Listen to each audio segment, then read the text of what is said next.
Thank you very much. Thank you very much indeed. It's a huge privilege to be here and to wish all of you at Triodos happy birthday. Happy birthday, Triodos. Happy birthday, those who work in the bank. Happy birthday, those who benefit from the loans that are given to worthwhile projects. Happy birthday, fellow investors. It's a privilege to be amongst you. I want to set a little bit of context for the work that Triodos does. And I believe that where Triodos sits in that context is at the moment absolutely unique.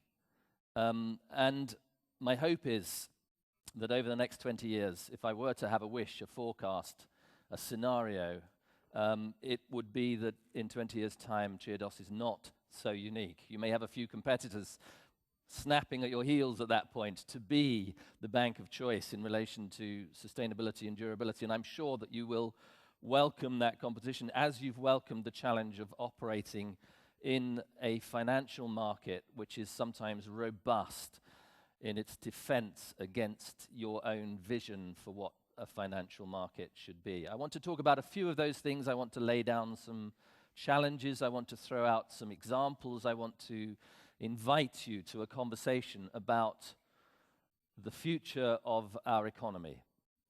And though one starts in a very simple place in a way with the dilemma that we live on a finite planet,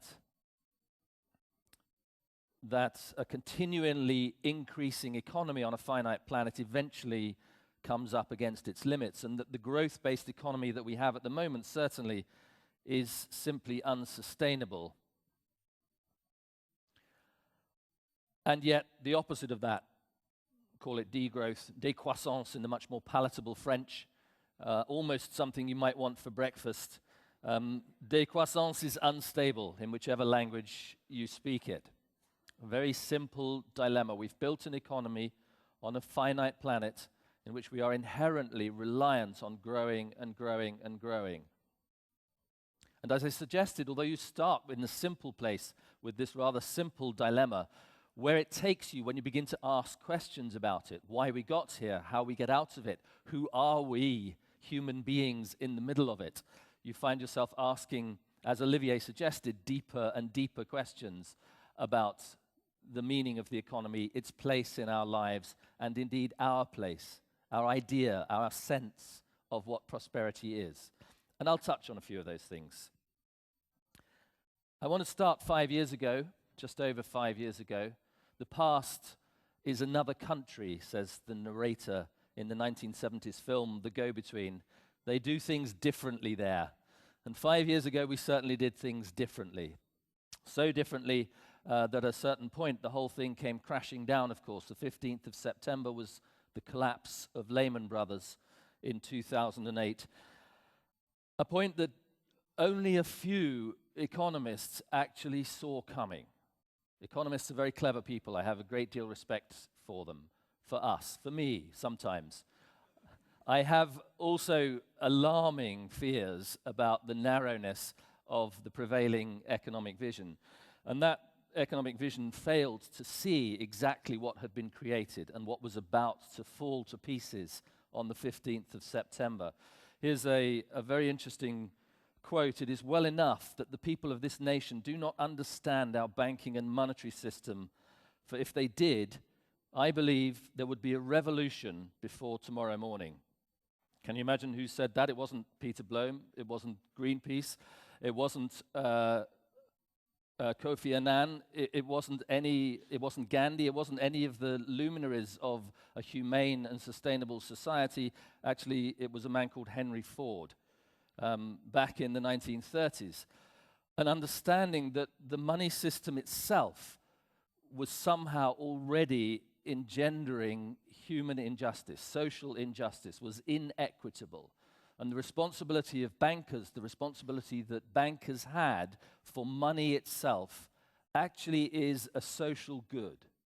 And for the most part, that social good goes unrecognized, is unused, is unforeseen, is undirected, and created in the 15th of September 2008 chaos in its wake.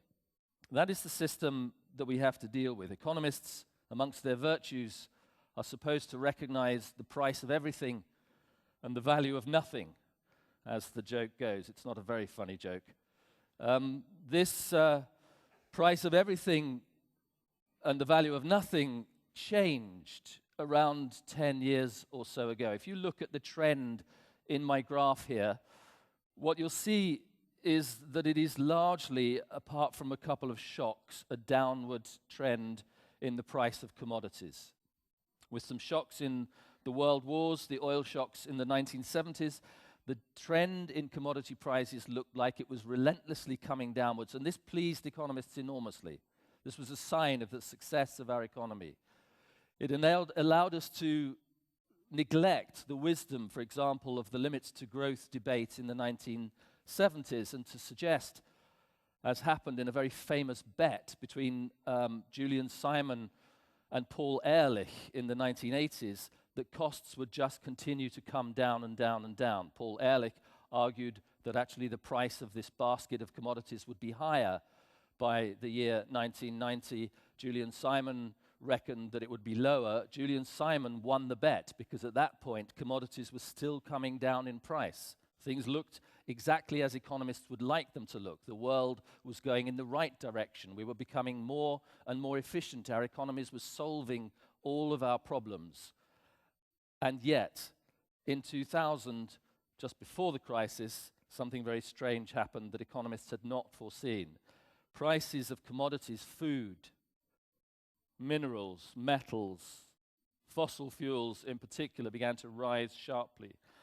And what you see there on the very right-hand side of my graph is the crisis was not the highest point in that change in commodity prices. The crisis did lead to, and to some extent was triggered by, a rise in commodity prices beyond anything that we had seen in the last 40 or 50 years. The price of oil reached $147 a barrel in July of 2008, just before the crisis. And after the crisis, prices did fall a little, as prices tend to do in a recession. But the most extraordinary thing is that that trend didn't go back down again. It doesn't look like we're in the world that we had before 2008. It looks like a different world. It looks like a world as Paul Ehrlich might have thought it would look, in which prices would actually go up for commodities, in which commodities would become scarcer, in which the conventional way of driving an economy through material throughput would become more and more difficult. The price of everything and the value of nothing. You never miss the, how does it go? The sun until it starts to snow. You never miss your lover till you let her go. And you let her go. It's a song for those who don't have teenage children.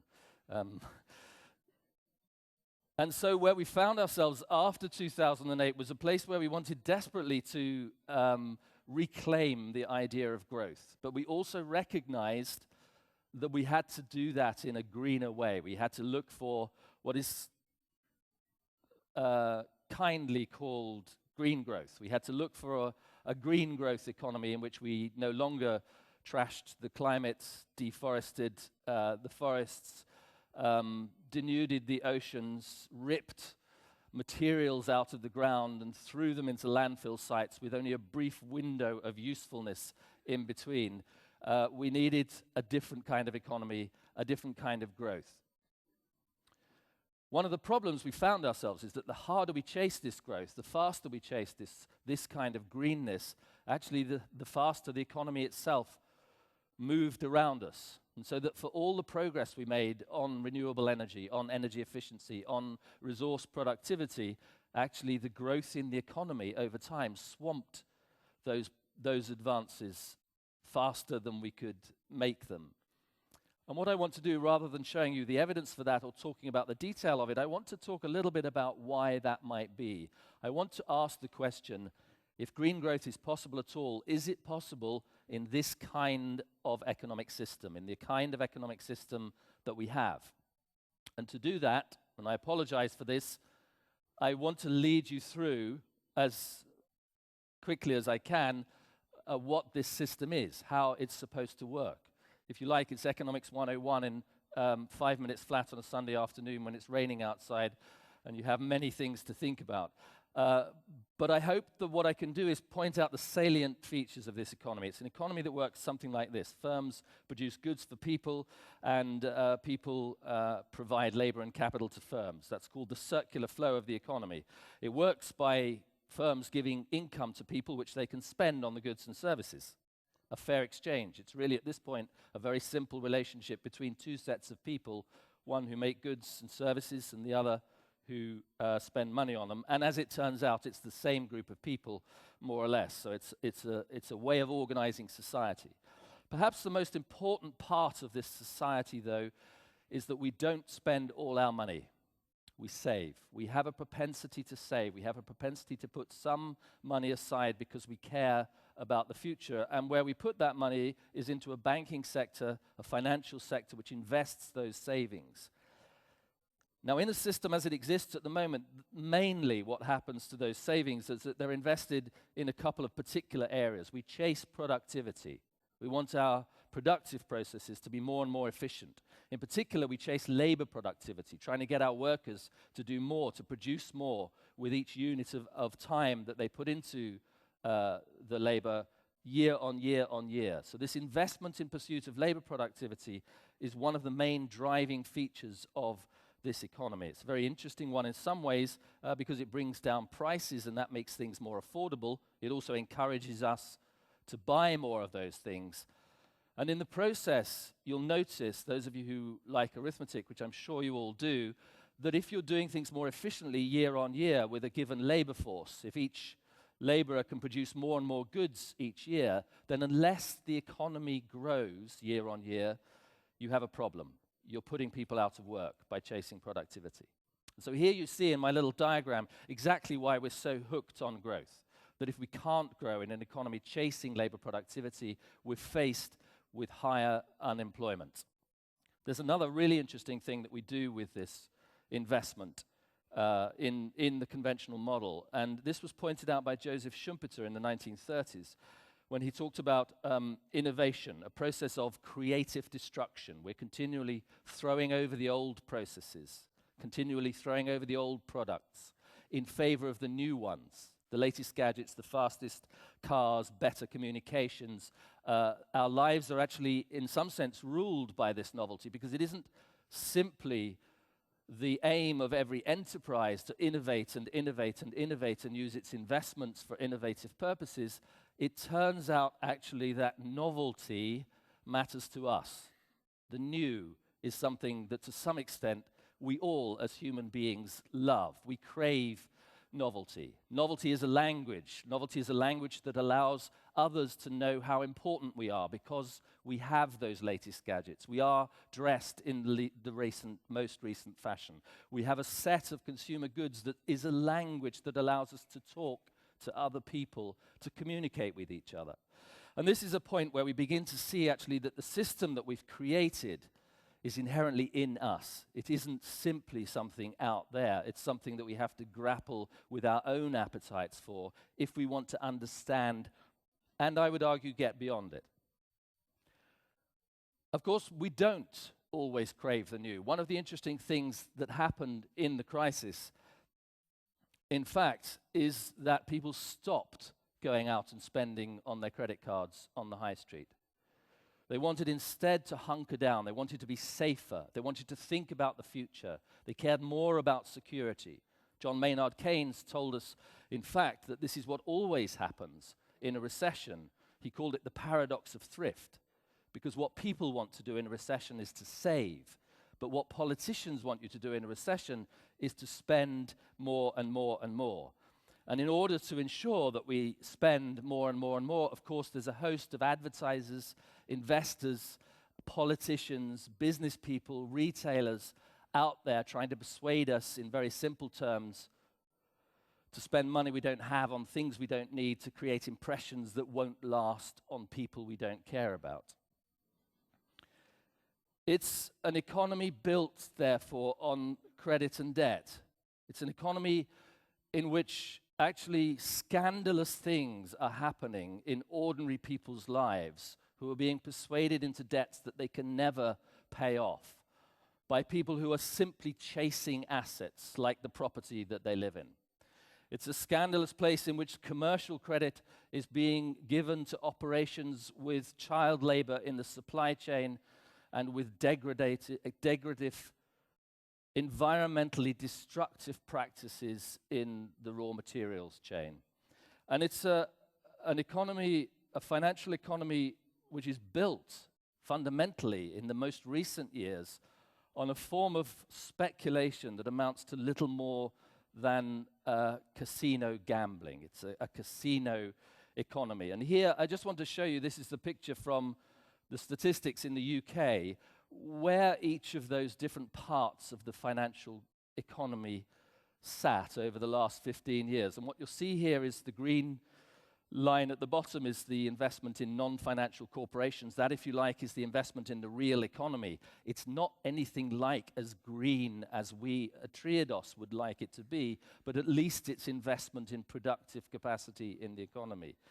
The swathe in the middle, which has grown substantially over that period, is the consumer lending to households. But the big, most noticeable part of the data in my graph is this huge swathe of purple to red, which is the lending of financial corporations to financial corporations.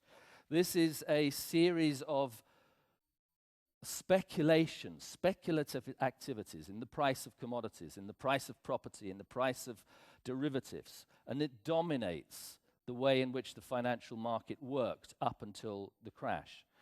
And when the value of those assets began to fall because the people that were lent to could no longer repay the loans, then that was the point at which the market began to create complex financial derivatives that it sold on to other people with the hope that they would hide the fragility in the balance sheets. It didn't happen. 2008, Lehman Brothers, the 15th of September, was the date at which we realized that casino economy was damaging not just to the environment, not just to people's lives, but actually to its own stability. Consumer mortgages, I've talked about. At least mortgages are, in principle, secured on physical assets, on people's homes. But when those mortgages fail, when those debts fail, when people actually lose their homes, when their homes are taken over by credit companies with no morals whatsoever, this is a point at which that part of the financial market has stopped working too. And the real investment part, the bit at the bottom, the green bit, much as we would like this to be investment in real terms, in our own future, what it turns out to be in many cases is short-term rent-seeking, chasing productivity bottles, depleting resources and degrading environments. This is a financial economy that is deeply dysfunctional and immoral. And it was all in pursuit of a kind of economy that must continue to grow.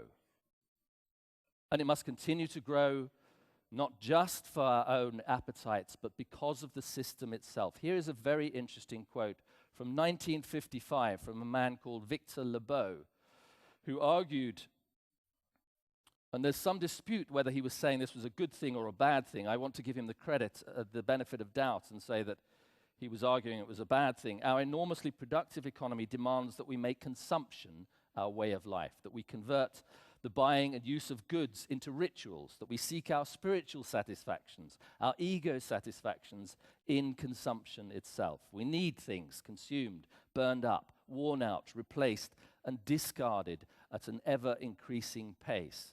And we need that, why? Not for the benefit of people, but to keep a dysfunctional system going.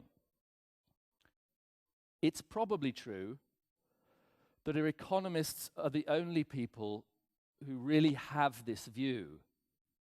But the argument is that the system is good for us, that we, through our own evolutionary makeup, are selfish, novelty-seeking, acquisitive hedonists, and that our own individual pleasure is the thing that drives this system and makes it a success. And yet we've come to a point at which it is a almost complete failure. It has failed the climate, It has failed the poorest people in the world. It has failed the child labor in the supply chain. It's failed the stability of the financial market itself. So where does this idea come from, that we are simply pure, selfish, novelty-seeking hedonists? Does it have any basis in reality? Can you find a psychologist to support it? Can you find a sociologist? Can you ask ordinary people? If you go to church, would you hear it from the sermon? Can you find philosophers writing that human beings are purely selfish? The answer is an extraordinary no. And actually, when you begin to look at what philosophers say, at what artists say, at what writers say, at what religious people say, at what ordinary people say in the street about their own lives and about who they are, you find a much more complex picture. Now, I don't want to suggest that you'll find people telling you that we're all angels. Nobody really believes that we're all angels. Of course, we have a selfish component. But it's also clear that if we didn't have an other-regarding component, if we had no altruism within us, we would never have evolved in the way that we did in social groups.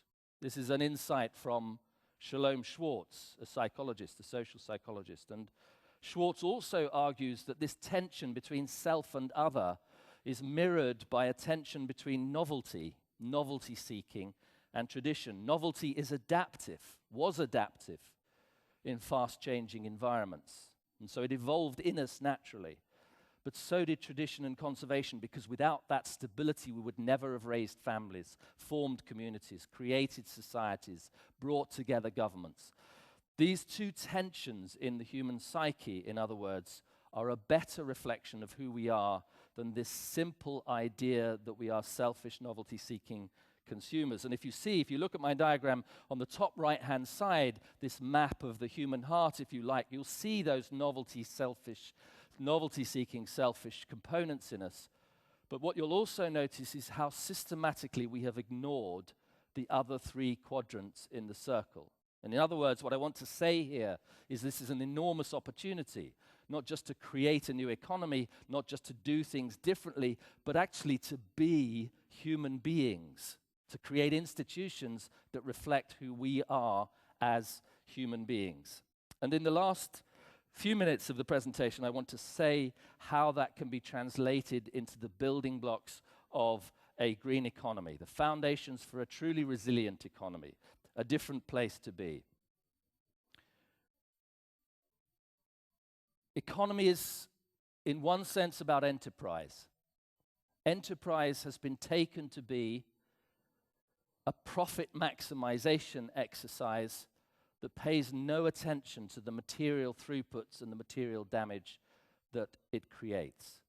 I believe there's another vision for enterprise. I want to think of enterprise as service. I want to think about enterprise as human beings organizing themselves in the service of others, providing the things that matter in society: nutrition, health, education, social care, renovation, refurbishment, relaxation, leisure, craft, culture, things that enrich the quality of our lives. Here is a sector of economic activity which has some peculiar characteristics. One, it can be quite resource light. It's not about stuff and the throughput of materials. It's about the time that we give to each other in service.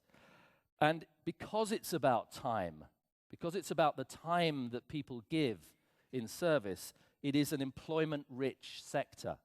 It makes no sense to ask the teacher to teach bigger and bigger class sizes. It makes no sense to ask the doctor to see more and more patients in every hour. It makes no sense to ask the London Philharmonic Orchestra to play Beethoven's symphony faster and faster each year. The goals of labor productivity have to be shelved in favor of the quality of work and the care and the craft that the craftsmen put into their artifacts, that the artist puts into their creation.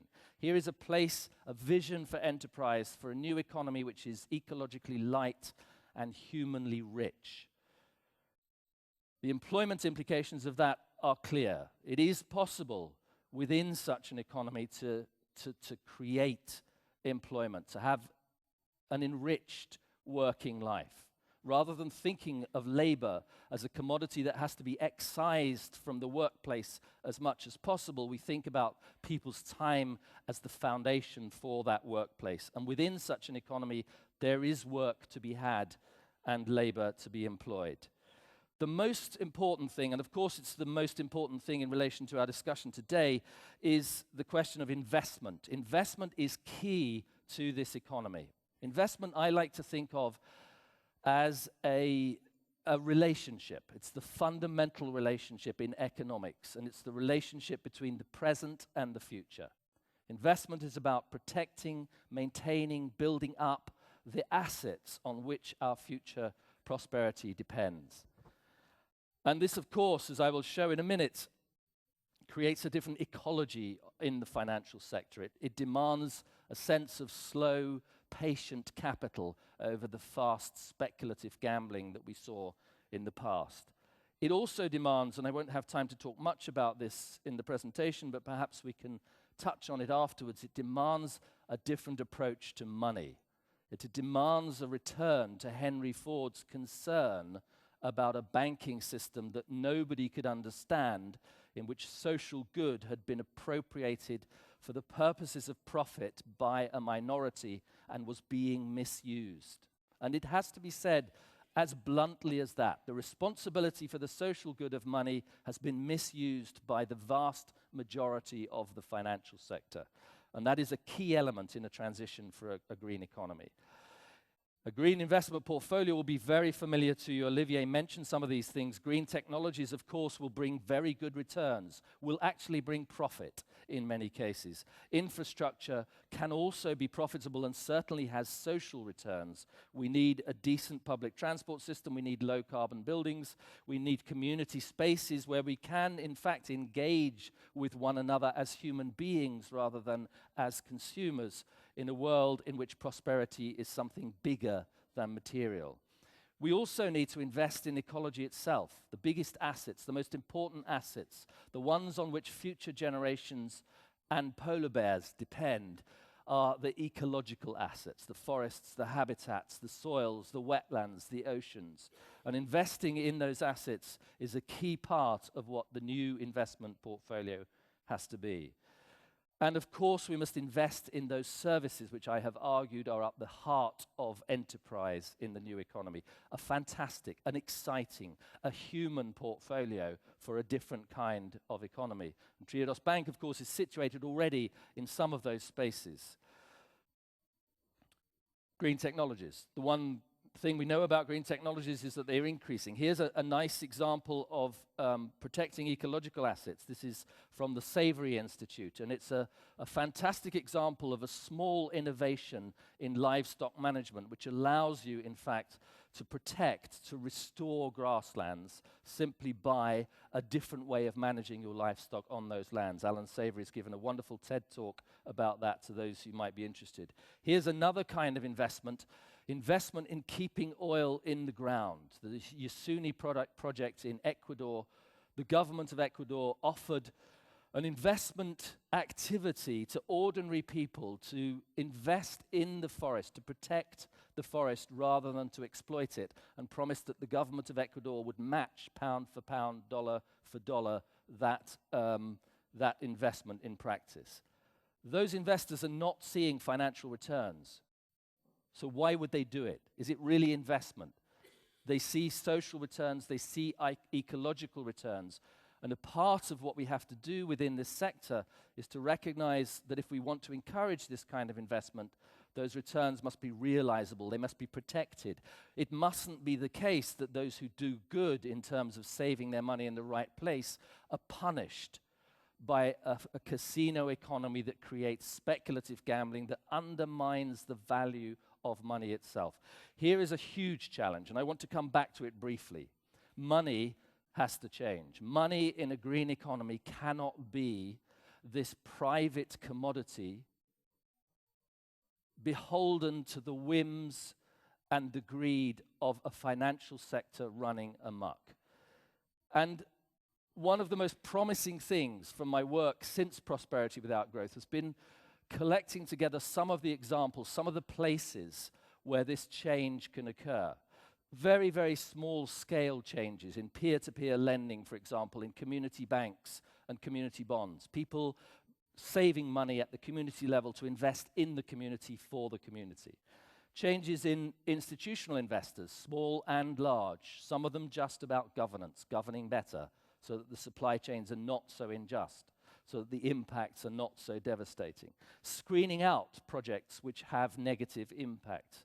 But more importantly, perhaps, investing for good, saying that no dollar anywhere, no euro anywhere is invested if it isn't investing in this transition.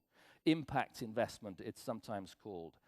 And then finally, of course, at the macroeconomy level, you have to make changes. You can't have this kind of investment as the centerpiece of the financial economy without changes at the macro level. You need a sense of responsibility embedded in financial regulation. You need clear fiduciary duties to shareholders that maximize the long term rather than the short term.